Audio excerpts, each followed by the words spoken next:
परिवार भी आगे बढ़ाओगे, इसके बाद तुम्हारे बाद हमारा कौन रक्षक। तब उन्होंने जो है अपने पितरों की सुविधा यानी सुख को प्राप्त करने के लिए इंद्र भगवान की तपस्या करी। इंद्र भगवान प्रकट हुए, कहा प्रभु मुझे पुत्र दीजिए। तो कहा बिना पत्नी के पुत्र कैसे हो, सीधी बात है। तो कहा आप तो प्रभु सामर्थ्य है हर चीज की, और ऐसा पुत्र दीजिए जो अजन्मा हो, यानी जन्म के बाद उसकी मृत्यु ना हो। तो इंद्र ने सीधे ही हाथ खड़े कर दिए, हमारे बस में नहीं है सब चीजें। ये जो है देवों के देव महादेव, वही एक ऐसे देव हैं जो असमर्थ यानी कि असंभव को भी संभव कर देते हैं। आप उनकी शरण में जाइए, वही आपका कल्याण है। तब शिलाद मुनि ने जो है भगवान भोलेनाथ की आराधना करी, तपस्या करी और कठोर तप किया। ऐसा तप किया कि उनका जो कैलाश हिलने लगा। देखा कौन तपस्या कर रहा है हमारे, देखा तो भगवान मुनिवर थे शिलाद। कहा नेत्र खोलिए, हम आपके सम्मुख हैं। जब नेत्र खोली तो भगवान स्वयं खड़े थे। बोली क्या चाहते हैं? प्रभु मुझे पुत्र चाहिए। तो माता जी ने पूछा कि बिना पत्नी के पुत्र कैसे होगा? तो कहा बाबा जी असंभव को भी संभव कर देते हैं, और ऐसा पुत्र दीजिए प्रभु जो अजन्मा हो, जन्म तो हो लेकिन मृत्यु ना हो उसकी। तो भगवान ने कहा तथास्तु। इतना कह के जो है चल दिए। अब इधर एक जब शिलाद मुनि जाते हैं, जाते जाते राह में एक खेत इत्यादि सब जंगलों में पड़ते ही थे, तो वहां पे एक पुत्र दिखाई दिया। आकाशवाणी हुई कि हे शिलाद, यही तुम्हारा पुत्र है, इसको स्वीकार करिए। शिलाद मुनि ने उसको स्वीकार किया, उसका नाम नंदी रखा।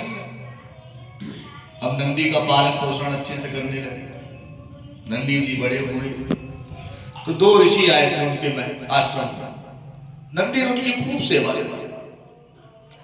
जब वो जाने लगे तो उनके पिता को आशीर्वाद दिया, दीर्घायु अस्तु, चिरंजीवी भव। इतना कह के चलने लगे तो शिलाद मुनि ने पूछा प्रभु आपकी सेवा हमारे पुत्र ने बहुत करी है, लेकिन आपने हमारे पुत्र को आशीर्वाद क्यों नहीं दिया?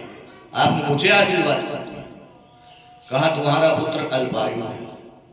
इतना कह के जो है अपना चल दिए। शिलाद मुनि बड़े मानसिक चिंता में पड़ गए थे। मैंने प्रभु से तो दीर्घायु यानी वाली ऐसी संतान मांगी थी जो कभी मरे ही ना, फिर भी अल्पायु कैसे? जब नंदी को पता चला तो नंदी जंगल में निकल जाते हैं और भगवान भोलेनाथ की पार्थिव शिवलिंग को बना के उनकी तपस्या करने लगते, आराधना करने लगते। बाबा जी प्रकट हुए, कहा क्या चाहिए पुत्र? कहा प्रभु मुझे चाहिए कुछ नहीं, बस एक ही कृपा करिए, मुझे अपने साथ ले चलिए। मैं आपके साथ रहना चाहता हूँ, सदैव आपके सम्मुख रहना चाहता हूँ। जब भी मेरी नेत्र खुले प्रभु मुझे आप ही का स्मरण हो, आप ही मुझे दिखाई दे। तो भोलेनाथ जी ने विचार किया, जाने आने में असुविधा होती है तो क्यों ना इनको वाहन के रूप में स्वीकार किया जाए।